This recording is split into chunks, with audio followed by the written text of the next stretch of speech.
Boa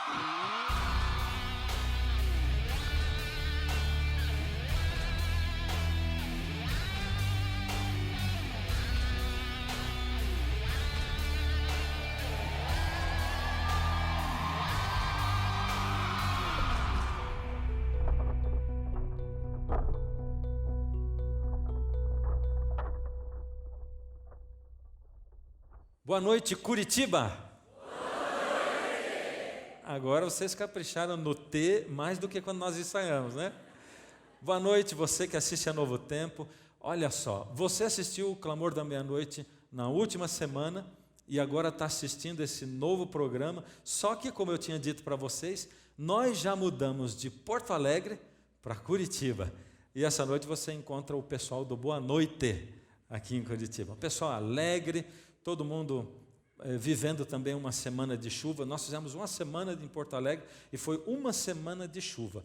Mas hoje, quando a gente estava vindo para cá, hoje de tarde parou de chover e a gente vai ter aqui dentro desse lugar momentos muito gostosos e muito agradáveis, não é? Eu, outro dia, perguntei para um senhor, eu tinha ido fazer uma viagem, há pouco tempo agora, e na viagem uma pessoa foi me buscar quando eu cheguei no aeroporto. A gente ia viajar de carro mais ou menos 1 hora. Um senhor já de mais ou menos minha idade, uns 50, 52, que é a minha idade, né? E a gente assim, amiguinho da mesma idade, falando a mesma linguagem, fomos trocando uma ideia, né? Aí ele diz assim, pastor, eu vim do mundão, eu fiquei 12 anos e eu lidei com coisa de satanismo e papapá no passado e tudo. Eu nunca tinha conversado com alguém assim, que lidou diretamente com essas coisas, e eu disse assim, me prova que o diabo existe. Eu falei para ele. E ele pensou pouco e disse assim, vou te contar uma coisa.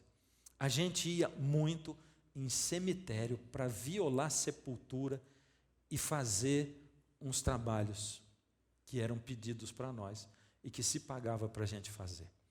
Então, algumas noites a gente ia para cemitério de madrugada violar túmulos, sepulturas. E disse, junto com a gente ia uma pessoa que ia lá encarnada com um espírito. E ele é que indicava que túmulo abrir. E muitas vezes, frequentemente acontecia que a gente dizia assim, e esse túmulo aqui? Aí ele dizia, esse não. Por quê? Esse aqui está guardado, está selado. Esse não. Imagina só. Uau! Quer dizer que o poder do mal reconhece quando o poder do bem está ali. E eu ouvi aquela história e fiquei muito feliz em saber que Deus preza pelos seus filhos para até o dia da ressurreição, como a Bíblia indica para nós. Por isso Paulo diz assim, procura se conectar. E eu quero um dia fazer uma série aqui do Clamor da Meia-Noite, só ensinando você a se conectar com Deus. E nós vamos fazer isso, ainda vamos fazer isso.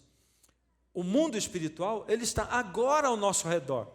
E eu quero chamar a sua atenção para você pensar, enquanto você está vivendo nesse mundo, o que será que está acontecendo no mundo espiritual? O que será que está acontecendo? Não é simplesmente anjinho voando por aí, um anjinho bom, um anjinho mau, dizendo assim, faz isso, ou dizendo, não faz isso, igual o desenho animado indica. Não é isso que acontece. Acontece que as coisas que eu faço aqui nesse mundo têm repercussões cósmicas. Eu quero chamar a sua atenção, por exemplo, para José e Maria. Já pensou em José e Maria, os pais de Jesus? Olha só, José planejou o nascimento do bebê. Primeiro, ele recebeu uma notícia terrível, né? A notícia foi, ele estava noivo de uma garota pela qual ele estava apaixonado, ele nunca tinha tido relação sexual com ela, e ela chega para ele e diz assim, estou grávida. Isso é uma notícia terrível. É ou não é? Isso aponta para o quê? Traição. Mas ela era tão pura, tão maravilhosa, que ele não queria... Bom, a Bíblia diz que ele não queria deixá-la assim, mas José planejou e de repente o anjo apareceu para ele e diz assim, mas o anjo apareceu para ele em sonho. E José planejou o nascimento do bebê, aceitou aquilo, só que quando o bebê estava para nascer, as coisas começaram a dar errado. Foi ou não foi? Ele não nasceu em casa como ele tinha planejado, eles tiveram que viajar, ela estava prestes a dar à luz, o bebê quando chegaram na cidade, depois de viajar um monte em cima de um jumentinho, eles tiveram que achar um lugar, não acharam, e eles encontraram o quê? Uma Estrebaria é apelido para uma coisa chamada curral. E curral fede. Imagina o José pensando, peraí, mas Deus falou que era o filho dele que ia nascer da barriga dela. Deus ia deixar o filho dele nascer num curral? Fedendo fezes e urina? Olha só, José podia ter feito um monte de perguntas, mas o que estava acontecendo no mundo espiritual enquanto José e Maria estavam naquela odisseia toda? Daqui a pouco nós vamos chegar lá para você conectar isso aí. O fato é que a gente vive o tempo todo numa guerra espiritual entre o bem e o mal. Só que uma guerra, ela é constituída por muitas batalhas. Batalhas. Na Segunda Guerra Mundial, houve muitas batalhas em cidades, em pontos estratégicos, em países. O exército alemão caminhava até ali, os aliados começavam a guerrear, muitas vezes a Alemanha ganhava, principalmente no começo, só lá no fim que ela começou a perder. Então muitas batalhas e batalhas, e campos sendo conquistados, países sendo conquistados, e as batalhas dessa guerra entre o bem e o mal acontecem na sua vida e na minha vida. Isso cai para você particularmente, para mim. Você e eu somos representantes de Deus. E a última batalha que vai acontecer nesse grande conflito entre o bem e o mal, nessa guerra entre o bem e o mal, se chama Armagedon. Então você já sabe disso, que o Armagedon é a última batalha envolvendo seres humanos aqui nesse mundo que vai acontecer nesse grande conflito entre o bem e o mal. O tempo todo Deus está lutando pela sua mente e o inimigo também, com uma diferença: o inimigo é sujo.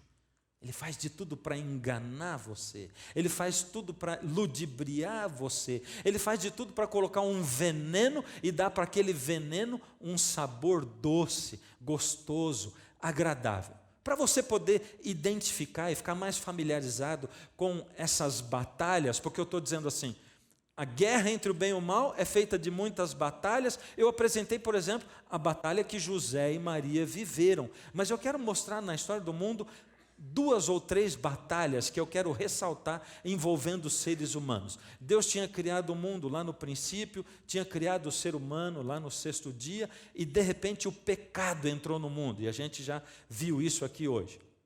Quando o pecado entrou, Deus deu a solução para o problema do pecado.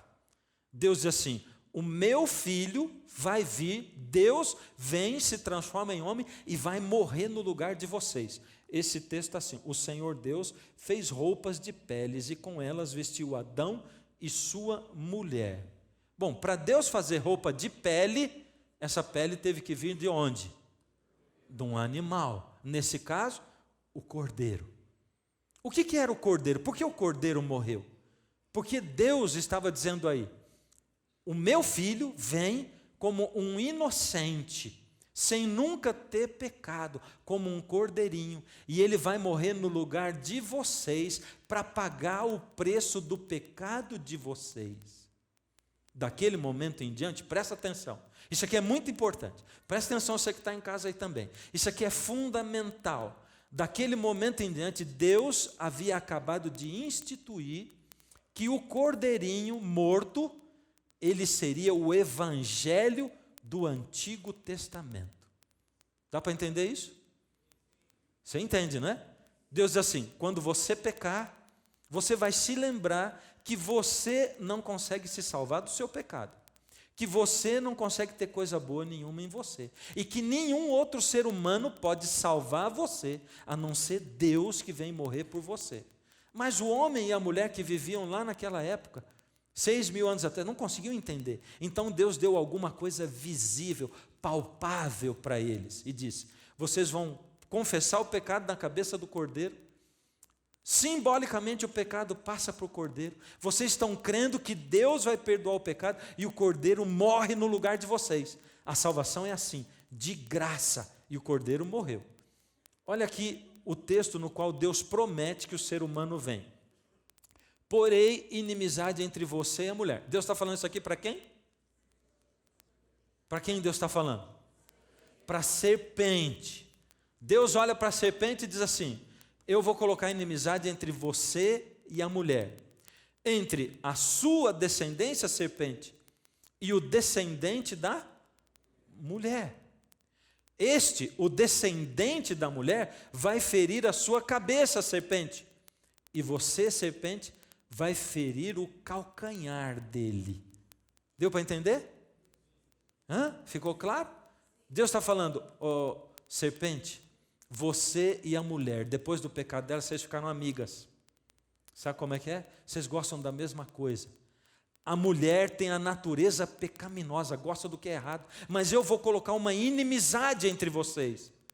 Uau, como é que eu, ser humano que gosta do pecado, consigo ser inimigo do pecado? Como que eu faço isso? Entregando minha vida para Deus, chamando Deus para estar comigo e começo a me comunicar com Deus. Deus se aproxima de mim e vai mudando a minha natureza, porque eu não consigo mudar a minha natureza. Deus diz, eu vou colocar em você uma inimizade com a mulher. E Deus está dizendo assim para a serpente, você vai tentar matar o descendente da mulher. Pergunta para vocês, quem é o descendente da mulher? Quem é o descendente da mulher? Jesus é o descendente. Você, serpente, vai tentar matar o descendente da mulher, mas ele é quem vai pisar na sua cabeça. Você só vai conseguir ferir o calcanhar dele. Só isso. Uau! Deus estava profetizando. A partir dali, a serpente começaria, na história da humanidade, a perseguir todos aqueles que seguissem a Deus, para impedir o nascimento do descendente da mulher que ia pisar na cabeça dela. Dá para entender isso agora também? Sim ou não? Sim. Ou seja, presta atenção, porque a partir do pecado, Satanás vai fazer de tudo no mundo espiritual, perseguindo pessoas que adoram a Deus e que entregam a sua vida a Deus, para impedir duas coisas. Primeiro, que o descendente da mulher, Jesus, venha a esse mundo. Segunda coisa, para fazer com que o evangelho do Antigo Testamento, o cordeirinho, se perca. Porque o evangelho são as boas novas da salvação. Eu vou chamar a atenção aqui para uma coisa que Jesus disse. Jesus diz assim, e conhecereis a verdade. Uau, acredita nisso? É isso. A verdade liberta a gente. Por quê? Porque com a verdade, eu posso até sofrer nesse mundo, mas eu entendo o que está se passando. Eu sei da promessa de Deus, eu sei do poder de Deus, eu sei como Deus atua na minha vida, eu sei que Deus é presente comigo, eu sei tudo que Ele já fez, e eu confio em Deus. Eu tenho fé, eu tenho esperança, e eu vivo nesse mundo de cabeça erguida. O Evangelho faz isso com a gente. Por isso a serpente quer anular o Evangelho, e ele faz tudo isso para tentar anular o Evangelho. Vocês não esqueceram, nós vivemos nesse mundo no meio da guerra, uma guerra entre o bem e o mal, onde as batalhas são disputadas. A primeira batalha que aconteceu no Antigo Testamento foi Caim e Abel. O que aconteceu? Olha só como é que o inimigo ele tem um modus operandi, né? Coisa mais interessante. Ele sempre faz do mesmo jeito com todo mundo. Ele usa dois argumentos, e você vai ver qual. Deus tinha dito, para você se salvar tem que matar o cordeirinho. E a Bíblia diz que Caim ofereceu o quê? Frutos da terra. E Abel ofereceu? Cordeirinho. Deus aceitou o que o Abel ofereceu e não aceitou o do Caim. Porque aqui tem um princípio básico da Bíblia. Se Deus diz sim, não diga não. E se Deus diz não, não diga sim. Pode ser até que às vezes você não vai entender. Pode ser que você não vai entender. Mas se Deus disse, eu confio. A gente não faz assim com o pai da gente quando a gente é criança. O pai está ali e a criança está aqui. O pai diz assim, vem filho, se joga. A criança se joga. E o pai pega. Confia no pai, sabe quem que é. E por que com Deus eu não faço assim? Então, isso se chama fé, o relacionamento com Deus. Caim desobedeceu, Deus não aceitou o sacrifício de Caim. E o que Caim fez com Abel? Matou Abel. Agora vê aqui dois princípios. Primeiro, força bruta. O mal age com força bruta. E toda vez que você agir com força bruta com alguém, lembre-se, é o mal que está imperando no seu coração. Está entendendo? Toda vez que você erguer a voz com a sua mulher, lembre-se, é o mal que está imperando no seu coração. Porque você é brutamonte? Porque você fala mais forte? Porque você quer mostrar a sua força e toda a sua masculinidade? Você demonstra toda a sua fraqueza espiritual quando você faz isso. Você oprime um outro ser humano. Quando você no seu trabalho usa a força bruta, tudo que a gente consegue através da força bruta não tem resultado positivo. Tem que ser tudo na conversa, no diálogo, no amor. Essa é a linguagem de Deus. Isso tem que se refletir na minha vida particular. É aí que o evangelho se encontra com a minha vida, com o meu casamento, com os meus filhos, com o meu trabalho, com os meus estudos. E a segunda coisa foi a meia-verdade. Porque Caim diz assim, Deus está pedindo um cordeirinho, mas sabe, eu vou fazer melhor para Deus.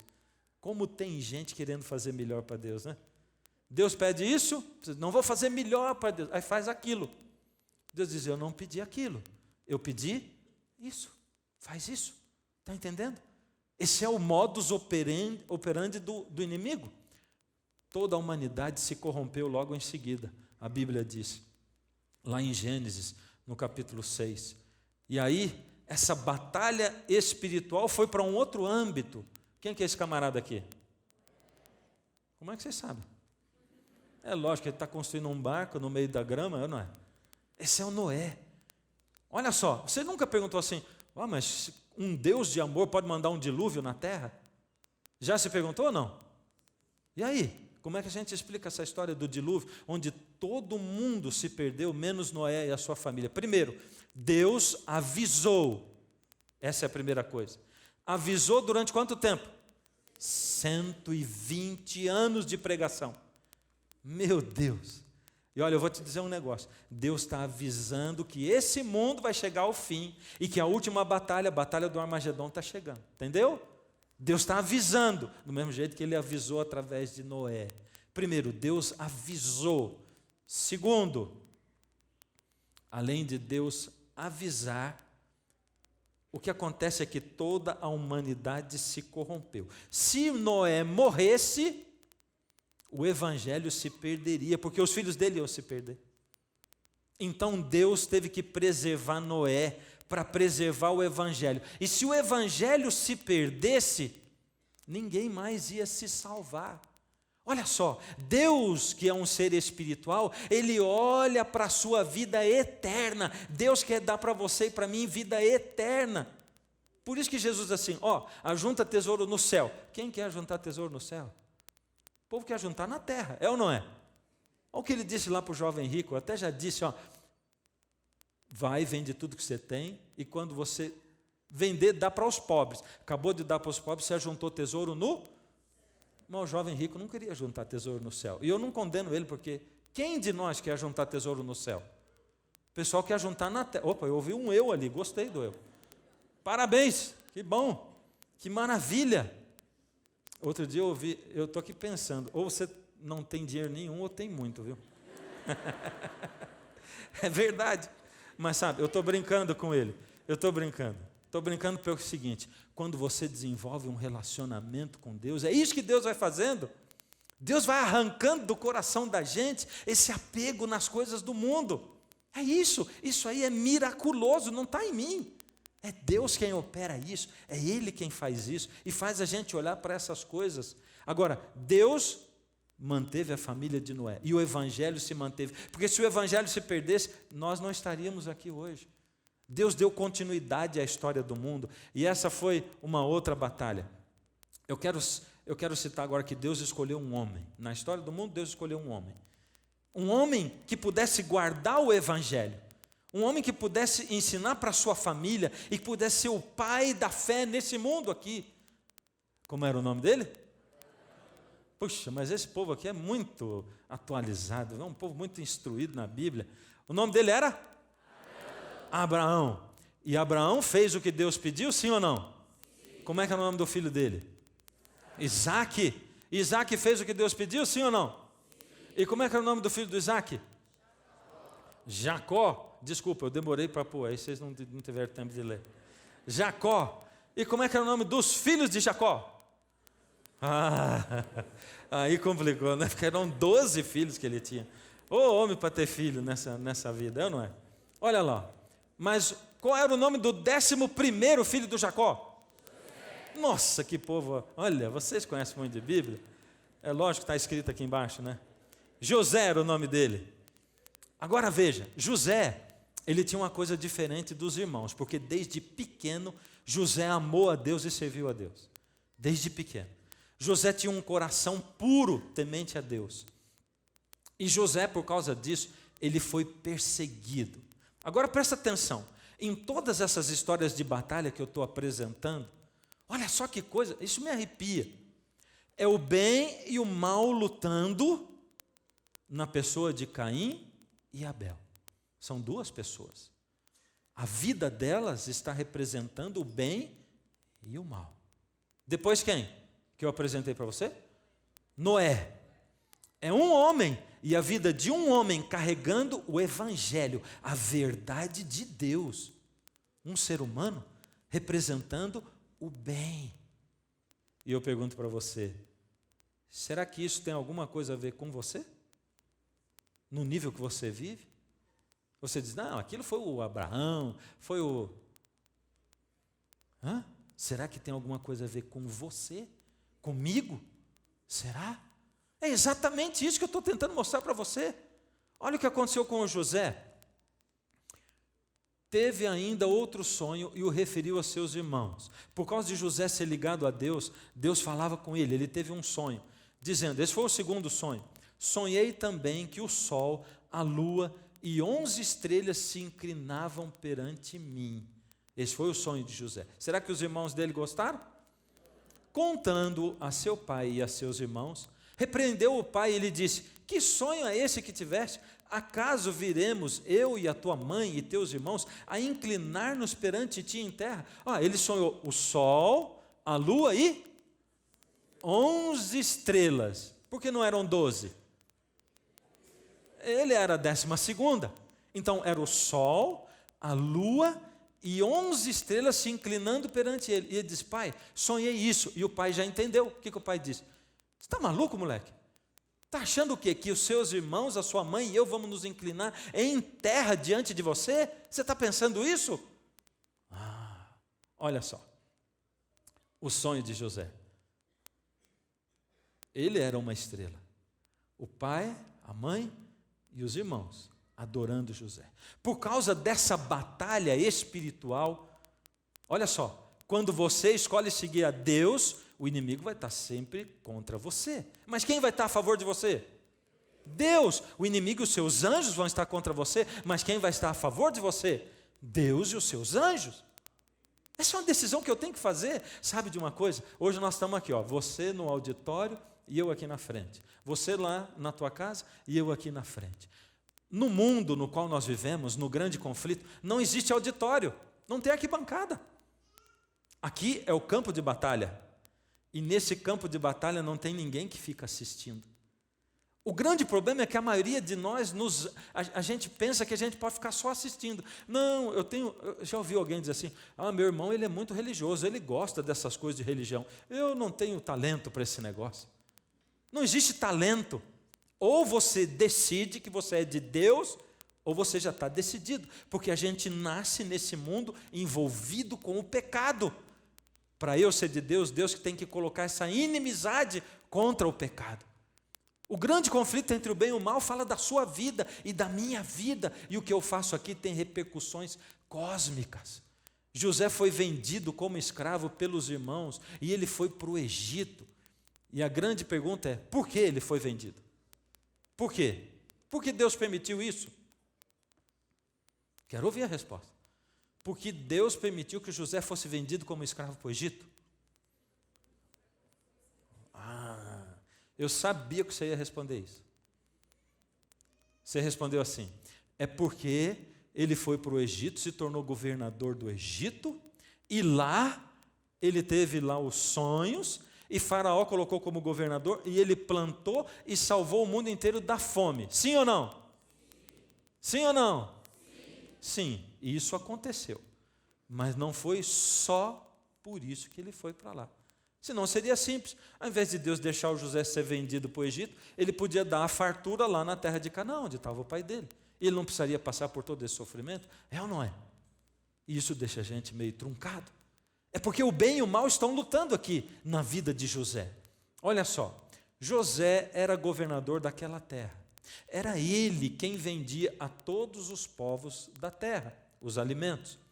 E os irmãos de José vieram e se prostraram, rosto em terra, perante...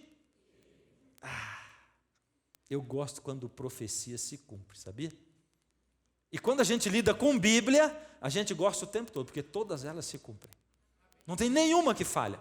E outra coisa, não tem nenhuma que é superficial, não. Tudo específico, e elas se cumprem. E eu gosto disso. Agora vê, José então se encontra com seus irmãos.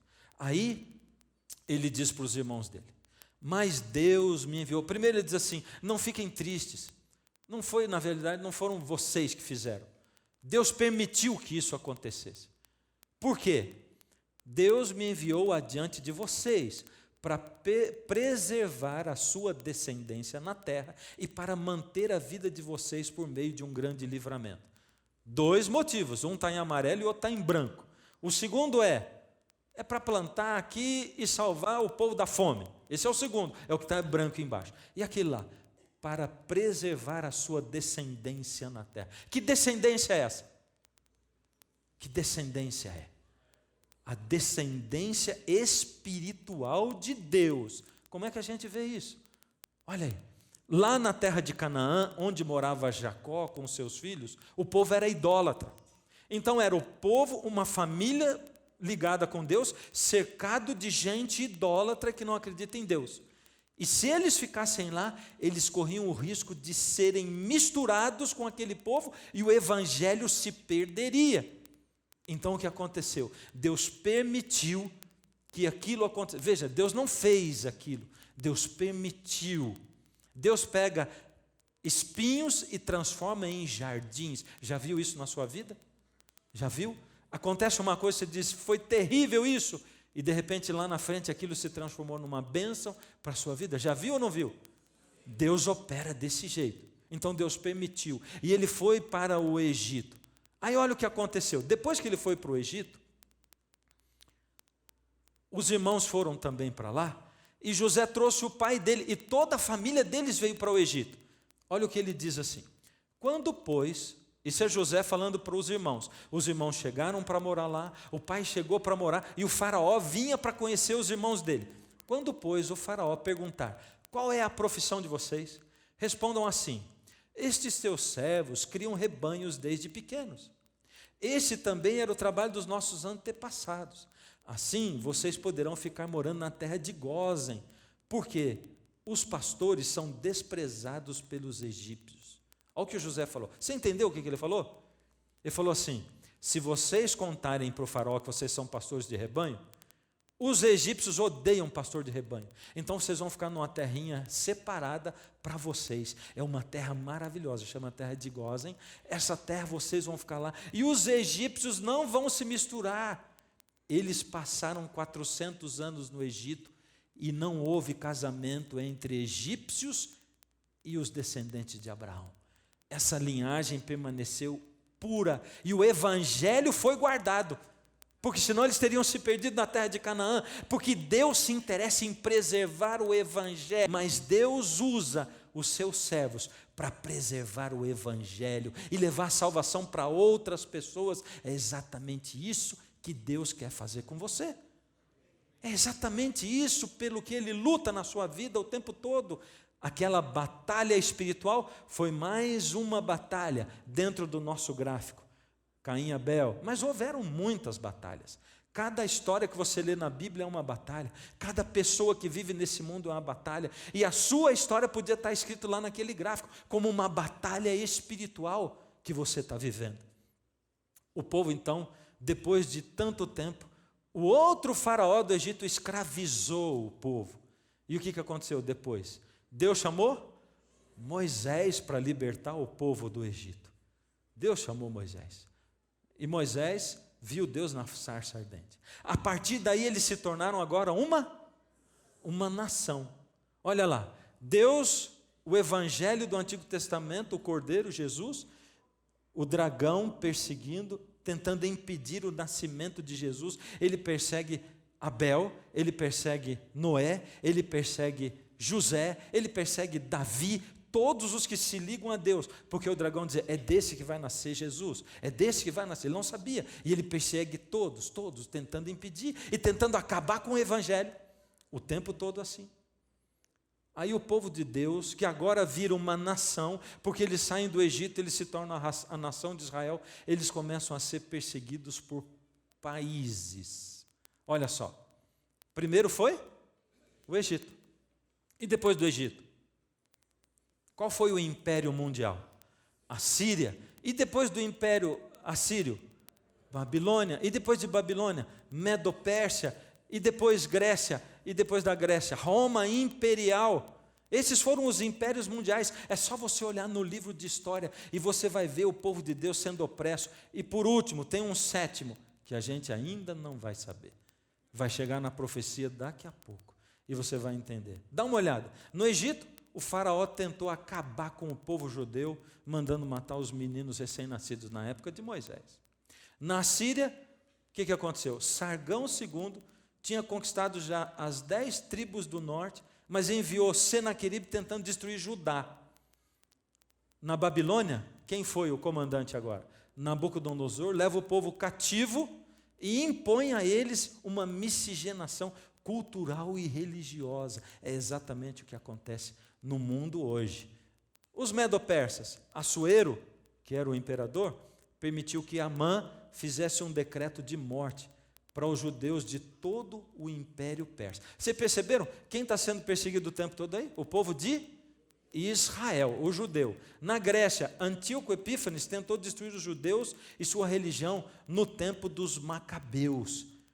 Na Roma Imperial, teve muitas coisas, mas vou citar uma delas.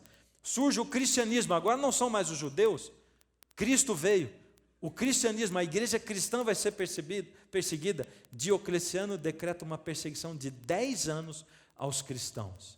E o último que a gente ainda não sabe o que é. A minha pergunta é assim, o que tudo isso aqui tem a ver com o Armagedon, hein? O que esses 7 reinos que perseguiram o povo de Israel tem a ver com o Armagedon? O que isso tem a ver?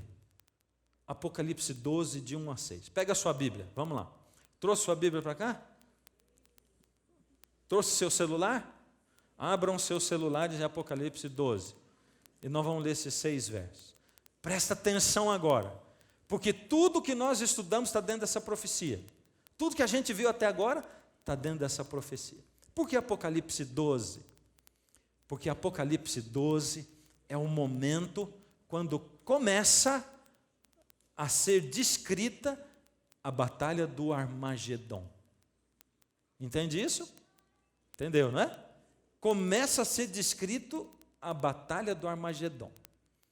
Aí João viu assim: viu-se grande sinal no céu, a saber, uma mulher vestida do sol, com a lua debaixo dos pés e uma coroa de 12 estrelas na cabeça, que, achando-se grávida, grita com as dores de parto, sofrendo tormentos para dar à luz. Viu-se também outro sinal no céu, segundo sinal no céu, o primeiro era essa mulher, outro sinal no céu, e eis um dragão grande, vermelho, com 7 cabeças, 10 chifres e nas cabeças 7 diademas. A sua cauda arrastava a terça parte das estrelas do céu, as quais lançou por terra. E o dragão se deteve em frente da mulher, que estava para dar à luz, a fim de lhe devorar o filho quando nascesse. Nasceu-lhe, pois, um filho varão, que há de reger todas as nações com cetro de ferro. E o seu filho foi arrebatado para Deus, até o seu trono. A mulher, porém, fugiu para o deserto, onde lhe havia Deus preparado lugar, para que nele a sustentem durante 1260 dias. Uau, é muita coisa, não é? Você conseguiu identificar alguma coisa daquilo que a gente estudou aqui hoje, não? O que você identificou, por exemplo? Dragão? Legal. O que mais? Mulher o quê? Hã? E você conseguiu? Eu estou ouvindo algumas coisas aqui, estou gostando daquilo que eu estou ouvindo. Vamos lá. Então apareceu no céu outro sinal. Eu estou apresentando o segundo sinal primeiro, depois o primeiro. Qual foi o segundo sinal? Um dragão grande e vermelho, com 7 cabeças e 10 chifres, tendo sobre as cabeças 7 coroas. Então o primeiro é o dragão. Vamos lá para um dicionário de símbolos proféticos. Primeiro, diz assim, viu um grande sinal. Quer dizer, João viu que alguma coisa muito grande estava para acontecer. Coisa importante no mundo. Quem é o dragão? O próprio Apocalipse 12, que a gente leu, se você continuar lendo, vai dizer no verso 9. O grande dragão, a antiga serpente, que se chama Diabo e Satanás, e sedutor de todo o mundo. Então o dragão é quem mesmo? Satanás. Ele também é a serpente, tem esses nomes aí. Ele tem 7 cabeças. Interessante. O que são as 7 cabeças? No Apocalipse 17, 9 e 10. E olha, tudo que a gente mostrar no Apocalipse tem que ter uma correlação explicando para a gente. Olha o que explica aqui. Aqui se requer mente sábia. As 7 cabeças são 7 colinas sobre as quais está assentada a mulher. São também 7... Opa! Então quer dizer que as 7... Quem é o dragão? Mas ele tem 7 cabeças. E essas 7 cabeças são também 7 reis. Tem alguma coisa a ver com o que a gente já viu? 7 reinos perseguindo o povo de Deus através da história do mundo. A partir do momento que Israel se torna uma nação, fica escravo, o primeiro país é o Egito. E a partir daí são 7 reinos. Então quer dizer que o dragão, Satanás, se move na história através de pessoas, líderes, governos e de nações também. E isso tem uma ligação lá com Armagedon, lembra? Que aqueles espíritos enganadores de demônios, eles saem para seduzir os reis da terra, para juntar todos para a batalha do grande dia do Senhor, que é num lugar chamado Armagedon. Lembra disso? Então Satanás age através de reis e governantes. Um segundo sinal no céu, um dragão com 7 cabeças, ele persegue a mulher, para na frente da mulher e espera. Espera o quê? Espera nascer o filho para ele devorar. Quem é essa mulher agora, hein? Vamos lá para o primeiro sinal? Um sinal no céu, João diz. Uma mulher grávida, prestes a dar à luz. Um filho varão, tem dores de parto. Olha o que diz o texto. Viu-se grande sinal no céu, a saber, uma mulher, vestida do sol, com a lua debaixo dos pés, uma coroa de 12 estrelas na cabeça, que achando-se grávida, grita com as dores de parto, sofrendo tormentos para dar à luz. Vamos dar uma olhada. Quem é essa mulher? Quando João escreveu o Apocalipse, essa linguagem era familiar para o povo que estava lendo aquilo, para os judeus que liam aquilo, familiar. Por quê?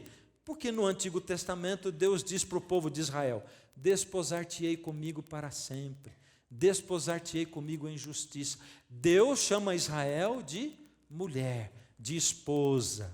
Olha Isaías 54, porque o teu Criador é o teu marido. Deus está falando para Israel: eu sou o teu marido, o Senhor dos Exércitos é o seu nome, e o Santo de Israel é o teu Redentor. Ele é chamado Deus de toda a terra. Então quem que é essa mulher? O povo de Deus. Mas é só o povo de Deus no Antigo Testamento? É só Israel? Vamos dar uma olhada para o Novo Testamento? O que acontece com a igreja cristã? Segundo Coríntios 11, 12, tenho um profundo zelo por vocês, que vem do próprio Deus. Zelo de que o amor de vocês seja somente por Cristo, tal como uma virgem reserva o seu amor para um homem apenas, aquele que será o seu marido. Olha aqui de novo, o mesmo relacionamento do Antigo Testamento. E vocês, maridos, essa aqui é uma advertência. Nesse lugar aqui em Efésios, um pouco antes disso está dito assim: mulheres, o que diz lá? Mulheres, Eu quero ouvir em voz alta. Mulheres. Eu ouvi mulher falando isso. Olha que coisa tremenda. Mulheres, sede submissas a vossos maridos. Homens, falem comigo. Mulheres, sede submissas a vós. Olha, esses homens não falaram muito forte, viu? É? Vamos ler comigo aqui as mulheres agora. E vocês, maridos, mostrem pelas suas esposas o mesmo tipo de amor que Cristo.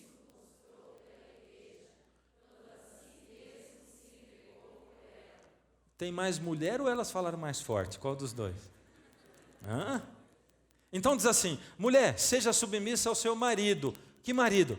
Aquele que ama você do mesmo jeito que Cristo amou a igreja. E ele se entregou por ela. Uau, aí sim, hein?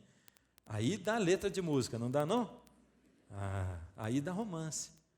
Eu sei que isso é um mistério, Paulo fala. Porém, é uma ilustração de Cristo e a sua igreja. Ou seja, a mulher é o povo de Deus durante toda a história do mundo. É a igreja, a mulher pura. Agora, essa mulher está diferente.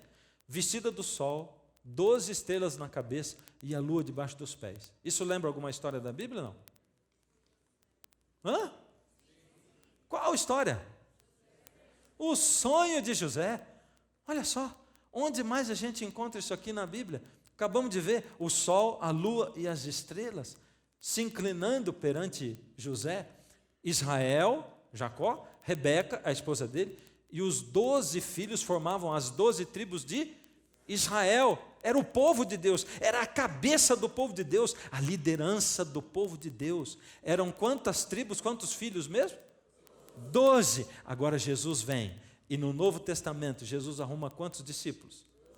12 discípulos. Jesus está dizendo assim: a minha igreja, a minha mulher, a minha querida, aquela que eu amo, aquelas pessoas que me aceitaram, que se comprometeram comigo, aquelas pessoas que ouviram o meu chamado e aceitaram, aquelas pessoas que ouviram o meu pedido de casamento, ouviram a minha declaração de amor e que decidiram fazer parte do meu povo, elas são minhas, a minha esposa. E eu dou continuidade desde o Antigo Testamento, seguindo pelo Novo Testamento também. A Nova Jerusalém, uau! E quando eu leio isso aqui eu me arrepio, porque lá no Apocalipse João descreve a Nova Jerusalém, e sabe o que ele diz lá nesses dois textos? Que na Nova Jerusalém tem 12 portões, 3 para cada lado, porque ela é quadrada, e que nesses 12 portões, em cima, no umbral de cada portão está escrito o nome de um dos filhos de Israel. E que embaixo de cada portão tem uma pedra que é um alicerce. E que nessa pedra está escrito o nome de um dos 12 discípulos. Uau! Coisa tremenda. Essa é a Nova Jerusalém, dizendo: Deus é aquele que liga a história, Antigo e Novo Testamento. Você já ouviu alguém dizer assim: só o Novo Testamento que vale, o Antigo Testamento já ficou para trás. Se você fizer isso, você não consegue entender o Apocalipse, porque a Bíblia se encontra, e Deus explica tudo através da Bíblia toda, porque toda a Escritura é divinamente inspirada e útil. Então, essa mulher notável, ela representa o povo de Deus, durante todos os tempos, desde o Antigo Testamento, passando pelo Novo Testamento, e indo até a volta de Jesus, até o Armagedon. São aqueles que resistem ao ataque do inimigo. São aqueles que levam a verdade do Evangelho que está escrita na Bíblia, na palavra de Deus, e que cada vez mais vai ser questionada. Porque lembra o modus operandi do dragão? O que ele faz? Ele persegue a Bíblia e ele impede o nascimento do Messias. Mas o Messias já nasceu. O que ele está fazendo agora então? Isso aparece no Apocalipse. E a gente vai ver nos próximos programas. Diante da mulher, o dragão para diante da mulher para devorar o filho dela. Mas ele só conseguiu fazer o que com ele? Feriu o calcanhar. Ele matou Jesus na cruz. Matou ou não matou? Sim ou não? Sim. Mas o que aconteceu com ele? Ressuscitou. Olha o que diz aqui: nasceu-lhe, pois, um filho varão, que há de reger todas as nações, com cetro de ferro. Termina assim a primeira parte, o verso 5. E o seu filho foi arrebatado para Deus até o seu trono. Jesus foi arrebatado para Deus até o seu. E o que acontece com a mulher, que representa a igreja, o povo de Deus? O que ela diz? O que diz com a mulher? Diz que a mulher foi levada para o deserto. Deixa eu falar um negócio importante para você. Lembra que eu falei de José e Maria no começo do nosso programa hoje? Está lembrado? O que estava acontecendo no universo espiritual, no mundo espiritual, enquanto José e Maria estavam ali viajando em cima do lombo do jumento, tentando achar um lugar? O dragão estava perseguindo os dois para tentar devorar o filho deles. Por isso, Deus tinha que cuidar da coisa. Por isso ele não podia nascer em Nazaré, estava muito perto de Herodes. Foram para Belém em cima do lombo do jumento. Por isso lá ele não podia nascer num hotel, porque não podia ter registro do nascimento do bebê, porque Deus sabia que Herodes ia mandar matar o menino. Por isso depois eles tiveram que ir para o Egito, porque Deus sabia que Herodes ia mandar matar todos os meninos recém-nascidos. O dragão estava perseguindo os dois. E sabe de uma coisa? O dragão vai estar sempre perseguindo a você e a mim. É assim que Pedro descreve Satanás. O diabo, vosso adversário, anda em derredor, bramando como um leão, procurando a quem ele possa tragar. Assim, o tempo todo. Mas ele também diz: o anjo do Senhor se acampa ao redor daqueles que o temem e os livra. É só decidir. Porque o grande conflito está acontecendo dentro do seu coração. Nós não precisamos de uma linha do tempo. A linha do tempo é a linha da sua vida. Desde que você nasceu. E você sabe, só você, eu não sei, os momentos em que Deus tem chegado na sua alma. Que Deus tem chamado você para entregar a vida para Ele. Ele tem falado assim bem de perto com você. Ele tem falado forte algumas vezes, com coisas que acontecem na sua vida. Ele insiste, Ele chama. Aí você algumas vezes se encanta, aí você retrocede. Não decide nunca uma decisão de uma vez por todas. Agora veja, um dia desses, você vai ter que fazer uma decisão final. Uma moça chegou para mim e disse assim: pastor, ela não era membro da minha igreja, eu preciso da sua ajuda. Eu paguei para fazerem um trabalho contra o meu marido. Mas por que você fez isso? Eu fiquei 4 meses orando para o meu marido não ir embora de casa e não adiantou nada, ele foi. Deus não operou em nada, não adiantou minha oração. Minha amiga do trabalho diz assim: você não tem o seu marido em casa porque você não quer, porque você sabe que eu posso dar um jeito nisso. Minha amiga é metida com forças ocultas. E eu aceitei e fui. E ela me levou numa mulher, e essa mulher me cobrou R$700 para fazer uma coisa contra o meu marido. Eu vi que era uma pessoa bem pobre, né? Você tinha dinheiro? Não, peguei um empréstimo para fazer isso. Primeira coisa que aconteceu, pastor, meu marido desesperado me ligou e disse assim: você não imagina o que aconteceu? Roubaram o som de dentro do nosso carro sem arrombar a porta. Não arrombou nada. O som sumiu de lá de dentro. E ela disse para mim, eu por dentro fiquei rindo, que eu sabia que já estava fazendo efeito. Aí, pastor, passou aí umas 2 semanas e meu marido voltou para casa com mala, com tudo. Só que ele voltou assim. Ele dizia: eu voltei e não vou mais embora. Estou aqui de uma vez por todas. Mas ele estava angustiado. Ele dizia: eu não queria estar aqui, eu não queria, eu estou mal, eu estou me sentindo mal, eu queria ir embora, mas eu não consigo ir embora. E ele ficou o final de semana inteiro falando isso. Ele queria ir embora, mas não conseguia ir embora. Pastor, aquilo ficou tão ruim, mas ficou tão ruim, que no domingo eu mandei ele embora. E eu disse para ele: eu não quero você assim. Você está aqui, mas teu coração não está aqui. Pode ir embora, eu libero você. e mandei ele embora. Eu digo, e por que você está aqui? Ela disse, é porque eu voltei na mulher e disse que eu queria tirar o trabalho que ela fez. E ela disse, não.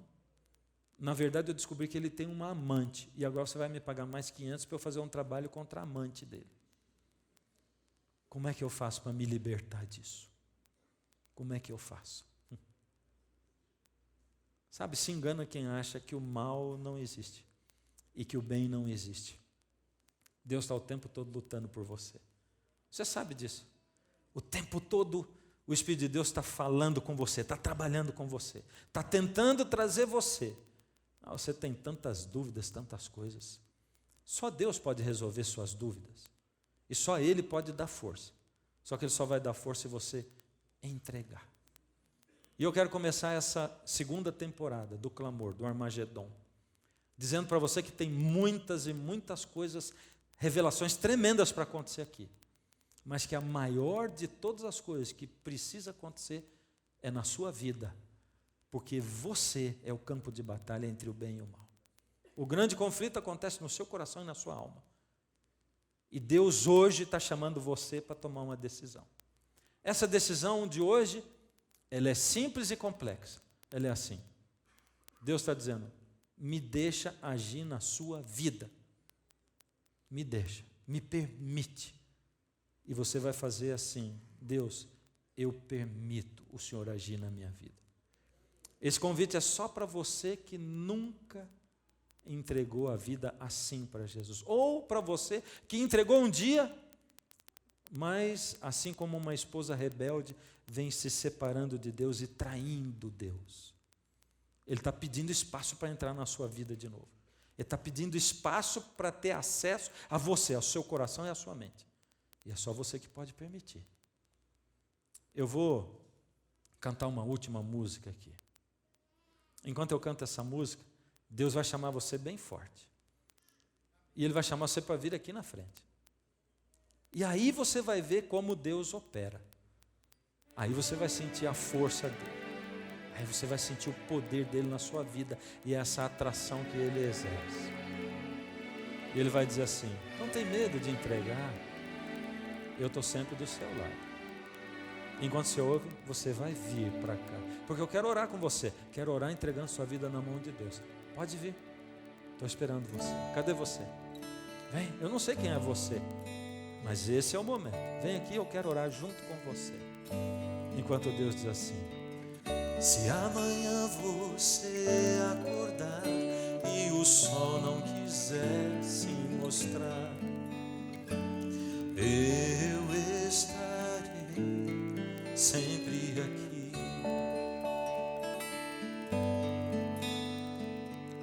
E se as trevas te derem temor, quero dar o meu amor. Eu estarei sempre aqui. Cadê você, hein? Sempre aqui estarei para ser sua calma, para dar paz à sua alma. E estarei sempre aqui. Se você estiver chorando, se ganhando, perdendo ou lutando, sou o seu Deus. Estou sempre aqui. Chega aqui, bem pertinho, chega aqui. Junto de nós dois. Ainda tem lugar para você. Se amanhã você acordar e o futuro incerto for, eu estarei sempre aqui. Tão certo como é o sol nascer, o amor irá crescer. E eu estarei sempre aqui. Sempre aqui estará o meu ombro amigo, pois eu sempre serei seu abrigo e estarei sempre aqui. Quando o tempo fizer nossa história e esse dia estiver na memória, eu vou cumprir. Eu vou cumprir as promessas que eu fiz no dia em que dei a minha vida. Ainda está faltando você. Cada ato que você faz aqui tem repercussão cósmica. Por isso é importante você dizer: Deus, estou na sua mão. Eu estou declarando. Cadê você?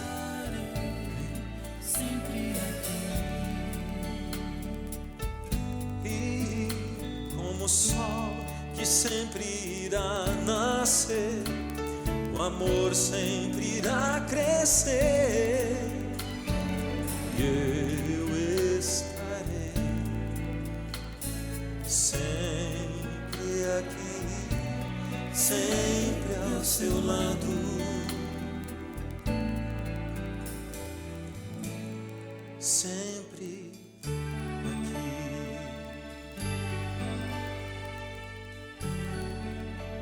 Se você ainda quiser vir, ainda dá tempo. Vem durante a oração. Enquanto a gente estiver orando, não tem problema. Mas não deixa de vir. Fecha os olhos. Deus amado, estende a mão, Senhor, a cada filho e filha seu, onde quer que eles estejam, seja em casa, seja num carro, seja olhando para um computador, Pai. Aqueles que estão aqui também. Na verdade, a gente sabe, Pai, que existe uma guerra entre o bem e o mal. Ela acontece na nossa mente, no nosso coração. Alguns de nós não estamos tendo força, Senhor, para fazer essa entrega. Mas o Senhor é quem dá essa força. Então eu peço essa força ao Senhor. Toma essas vidas, Senhor, nas suas mãos. Nós sabemos que essa entrega tem que ser feita cada dia, amanhã de novo. Então, Senhor, recebe o nosso coração hoje e nos fortalece para amanhã. Obrigado porque o Senhor já nos ofereceu a vitória e somos vitoriosos em Cristo. Nos ajuda, Pai, com a sua graça a entendermos a sua palavra e vivermos em nome de Jesus. Amém.